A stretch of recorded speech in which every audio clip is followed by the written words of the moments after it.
नमस्कार, मी राजश्री. धागा फॅशन या आपल्या चॅनलमध्ये तुमच्या सर्वांचे मनापासून स्वागत.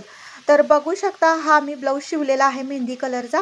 हा कस्टमरचा ब्लाऊज आहे आणि कस्टमरनी सांगितलं होतं की हे जे कापड दिसतं ना, हे कापड शिल्लक राहिल्यानंतर त्याच्यापासून सुंदर अशी तुम्ही डिझाईन तयार करा. पण कापड खूपच कमी होतं भाई आणि पूर्ण सर्व पार्टच बसले आणि कट्टा आणि कट्टी ब्लाऊज झालेला आहे. कापड अजिबात शिल्लक राहिलं नाही.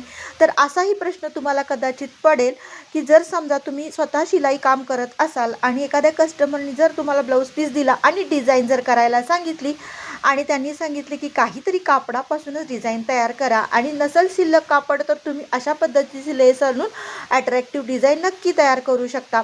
तर मी पूर्ण चौकोनी गळा असा तयार करून घेतलेला आहे आणि त्याच्या साईडने ही ब्रॉड अशी लेस आणून अशा पद्धतीनं लावून घेतलेली आहे.